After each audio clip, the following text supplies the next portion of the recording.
এখন কিন্তু রাজ্য সরকারের কোনো প্রকল্পের টাকা পেতে গেলে আপনাদের ব্যাঙ্ক অ্যাকাউন্টে ডিবিটি লিঙ্ক অ্যাক্টিভ করে থাকতে হবে। সেটা হতে পারে আপনাদের অন্নপূর্ণা ভাণ্ডার কিংবা আপনাদের লক্ষ্মীর ভাণ্ডার কিংবা বয়স্ক ভাতা কিংবা বিধবা ভাতা কিংবা যুবশক্তি ভরসা কার্ড এক কথায় যুবকদের জন্য যে প্রকল্প অথবা আপনাদের যে পেনশন রয়েছে, যে কোনো সামাজিক প্রকল্প, যে কোনো প্রকল্পের টাকা পেতে গেলে আপনাদের কিন্তু ডিবিটি লিঙ্ক থাকতে হবে। আগে আপনি কীভাবে টাকা পেয়েছেন সেটা পরের কথা। আগে আপনাদের অ্যাকাউন্ট নম্বরে টাকাটি পাঠানো হয়েছে, তাই অ্যাকাউন্টে আপনার টাকাটি জমা হয়েছে। এখন কিন্তু ডিবিটির মাধ্যমে টাকাটি পাঠানো হবে।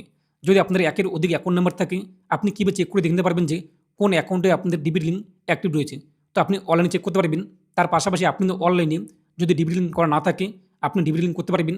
এর পাশাপাশি আপনি যদি চান যে আগে একটি ব্যাঙ্কে আপনার ডিবিটি লিঙ্ক অ্যাক্টিভ রয়েছে, সেটি আপনার বন্ধ রয়েছে, সেটি পরিবর্তন করে নতুন আরেকটি ব্যাঙ্কে আপনি ডিবিটি লিঙ্ক অ্যাক্টিভ করতে চান, সেটিও কিন্তু করতে পারবেন। তাহলে চলুন দেখে নিচ্ছি কীভাবে আপনি আপনার মোবাইল ফোন দিয়ে ডিবিটি লিঙ্ক চেক করবেন, তার পাশাপাশি ডিবিটি লিঙ্ক করবেন অথবা এক ব্যাঙ্ক থেকে অপর ব্যাঙ্কে ডিবিটি লিঙ্ক পরিবর্তন করবেন। স্টেপ বাই স্টেপ দেখিয়ে দেবো আজকের ভিডিওতে। আর আপনি যদি এখনও পর্যন্ত ভিডিওতে লাইক না করে থাকেন, অবশ্যই লাইক করে দিন। এর পাশাপাশি চ্যানেল সাবস্ক্রাইব করে পাশে ক্লিক করে নোটস সরকার রাখুন পরবর্তী ভিডিও সরকার পাওয়ার জন্য। আর আপনি যদি ভিডিওটা আমাদের ফেসবুক পেজ এমডি থেকে দেখে থাকেন, অবশ্যই ফেসবুক পেজটি ফলো করুন। আর অবশ্যই ভিডিওটি প্রত্যেকে শেয়ার করে জানিয়ে দিন। তো এর জন্য আপনি আপনার মোবাইল ফোন অথবা কম্পিউটার অথবা ল্যাপটপ তার গুগলে আসুন এবং গুগলে এসে আপনি সার্চ করুন MD360 নিউজ লিখে। তো আপনি প্রথমে পেয়ে যাবেন MD360news.com। এখানে আপনি ক্লিক করুন, ওয়েবসাইটে চলে আসবে। ওয়েবসাইটের উপরে আপনি দেখতেই পাচ্ছেন যে সার্চ বার অথবা মেনু বার, যে কোনো এক জায়গায় আপনি ক্লিক করুন। এরপর সার্চ করুন ডিবিটি লিখে। আপনি যখনই সার্চ করবেন প্রথমে আপনার সামনে চলে আসবে, দেখতেই পাচ্ছেন ডিবিটি লিঙ্ক কীভাবে আপনি করবেন। এখানে আপনি ক্লিক করুন। এরপর আপনার সামনে পরবর্তী পেজটি চলে আসবে, আর্টিকেলটি, এটি আপনি পড়ে নেবেন। তো নিচে আপনি দেখতেই পাচ্ছেন যে bank DBT link account check অথবা ব্যাঙ্ক অ্যাকাউন্ট ডিবিটি লিঙ্ক অথবা change website link, click now, এখানে আপনি ক্লিক করবেন। তো এরপর আমাদের সামনে কিন্তু পরবর্তী পেজটি চলে আসবে। পরবর্তী পেজে আপনি দেখতেই পাচ্ছেন যে হোম পেজে বাঁদিকে মেনু বার, এখানে আপনি ক্লিক করবেন। যদি আপনি মোবাইল ফোন দিয়ে করে দেখেন, মেনুতে ক্লিক করার পর কাস্টমার নামে একটি অপশন পেয়ে যাবেন। এই কাস্টমারে আপনি ক্লিক করবেন। তারপর ভারত আধার সিডিং এনেবেল BAC, এখানে আপনি ক্লিক করুন। পরবর্তী পেজটি আমাদের সামনে চলে আসবে। অনেকেই এখন প্রশ্ন করবেন যে পরবর্তী পেজটি আপনার সামনে আসছে না, এবং আমি এই মুহূর্তে যে ভিডিওটি তৈরি করছি এখন কিন্তু প্রায় বাজে রাত দুটো। প্রায় রাতের দিকে আপনি ট্রাই করবেন, গভীর রাতে 2টোর দিকে অথবা 2:30 অথবা 3টে অথবা 1টার দিকে, যেহেতু এই মুহূর্তে অনেক উপভোক্তা ডিবিটি লিঙ্ক করতে যাচ্ছে, তাই সার্ভার কিন্তু ডাউন হচ্ছে, তাই আপনি গভীর রাতে ট্রাই করবেন। তো এরপর আপনি দেখতেই পাচ্ছেন যে মেনুবারের এখানে আধার ম্যাপ স্ট্যাটাস, এই আধার ম্যাপ স্ট্যাটাসে আপনি ক্লিক করবেন। তারপর পরবর্তী পেজে চলে আসবে। পরবর্তী পেজে আপনি চেক করে দেখে নেবেন যে আপনার ডিবিটি লিঙ্ক রয়েছে কিনা, তার জন্য আধার কার্ড নাম্বার বসিয়ে দিন। তারপর নিচে দেখতে পাবেন ক্যাপচার কোড যা শো হবে তা উল্লেখ করে দিন। এরপর চেক স্ট্যাটাস, এখানে ক্লিক করুন। পরবর্তী পেজে আধার কার্ডে যে মোবাইল নাম্বার লিঙ্ক রয়েছে সেই মোবাইল নাম্বারে OTP আসবে, OTP আপনি বসিয়ে দিন।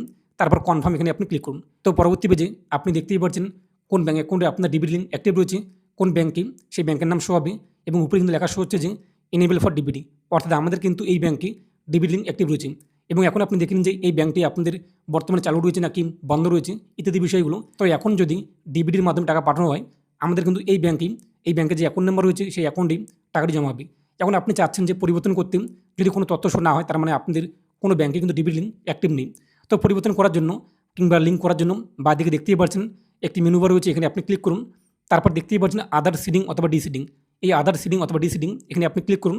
তারপর পরবর্তী পেজটি চলে আসবে। তো পরবর্তী পেজে উপরে আপনি আপনার 12 সংখ্যার আধার কার্ড নাম্বার বসিয়ে দিন। তারপর রিকোয়েস্ট ফর আধার, এখান থেকে আপনি সিডিং এটি চয়েস করবেন। তারপর লিস্ট থেকে কোন ব্যাঙ্কে আপনি এখন ডিবিটি লিঙ্ক করতে চান কিংবা পরিবর্তন করে নতুন ব্যাঙ্ক লিঙ্ক করতে চান, সেই ব্যাঙ্কের নাম এখান থেকে সিলেক্ট করে নিন। যদি লিস্টের মধ্যে আপনার সেই ব্যাঙ্কটি থাকে তাহলে আপনি অনলাইনে ডিবিটি লিঙ্ক করতে পারবেন। যদি লিস্টের মধ্যে না থাকে তাহলে আপনাদের নিকটবর্তী ব্যাঙ্কের শাখায় গিয়ে অফলাইনে ডিবিটি লিঙ্ক করতে হবে। অফলাইনে ডিবিটি লিঙ্ক করার জন্য আধার কার্ড এবং ব্যাঙ্কের পাসবই এগুলো আপনি জেরক্স করে নিয়ে যাবেন, ডিবিটি লিঙ্ক কিন্তু করে দেবেন। এখান থেকে আপনি ব্যাঙ্ক উল্লেখ করে নেবেন। তারপর দেখতেই পাচ্ছেন সিডিং টাইপ, 3টে অপশন রয়েছে। ফ্রেশ সিডিং, আপনি প্রথমত স্ট্যাটাস চেক করে দেখে নিলেন যে আপনাদের কোনো ব্যাঙ্কে লিঙ্ক রয়েছে কিনা।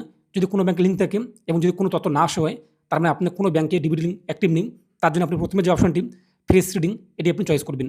তারপর দ্বিতীয় অপশনটির মানে কি, movement same bank with another account, যদি আপনাদের একই ব্যাঙ্কে দুটো অ্যাকাউন্ট নাম্বার রয়েছে, অর্থাৎ ধরুন স্টেট ব্যাঙ্কে একটি সেভিং রয়েছে একটি কারেন্ট রয়েছে, আপনি সেভিং থেকে কারেন্টে ডিবিটি লিঙ্ক অ্যাক্টিভ করতে চান কিংবা কারেন্ট থেকে সেভিংয়ে এক কথা লিঙ্ক করতে চান, যদি একই ব্যাঙ্ক অ্যাকাউন্ট নাম্বার আলাদা, তাহলে দ্বিতীয় অপশনটি চয়েস করবেন।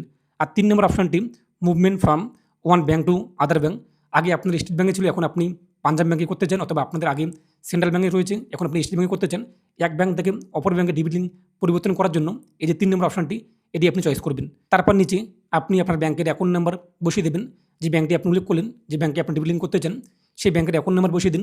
অ্যাকাউন্ট নাম্বারটি আপনি কনফার্ম করুন, পাশে আপনি আবারও পুনরায় উল্লেখ করে দিন। তারপর নিচে দেখতেই পাচ্ছেন একটি বক্সে টিকমার্ক করুন। তারপর ক্যাপচার কোড দেখতেই পাচ্ছেন, ক্যাপচার কোড উল্লেখ করে সাবমিটে আপনি ক্লিক করবেন। পরবর্তী পেজে চলে আসবে একটি টার্মস অ্যান্ড কন্ডিশন। আপনি স্ক্রল করে নিচে চলে আসবেন। নিচে আসার পর অ্যাগ্রি অ্যান্ড কন্টিনিউ, এই অ্যাগ্রি অ্যান্ড কন্টিনিউ এখানে আপনি ক্লিক করুন। পরবর্তী পেজে আধার কার্ডে যে মোবাইল নাম্বার লিঙ্ক রয়েছে সেই মোবাইল নাম্বারে ওটিপি আসবে, ওটিপি আপনি বসিয়ে দিন। তারপর যে কনফার্মে আপনি ক্লিক করুন। আপনি কিছুক্ষণ ওয়েট করবেন, এটা আপনার সময় লোডিং নেবে এবং পরবর্তী পেজে আপনি দেখতেই পাচ্ছেন যে সাকসেস মেসেজ কিন্তু শো হচ্ছে।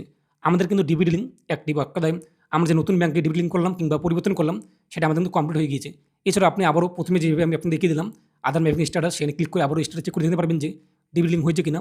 তো আপনি এইভাবে খুব সহজে কয়েক মিনিটের মধ্যে বাড়িতে বসে অনলাইনে মোবাইল ফোন দিয়ে ডিবিটি লিঙ্ক অ্যাক্টিভ করতে পারবেন। লিঙ্ক রয়েছে কিনা সেটিও দেখতে পারবেন। আর এই নিয়ে আপনার মতামত কমেন্টে পেশ করুন। আর অবশ্যই ভিডিওটি প্রত্যেকে শেয়ার করে জানিয়ে দিন। তো প্রতি ভালো থাকুন এবং সুস্থ থাকুন।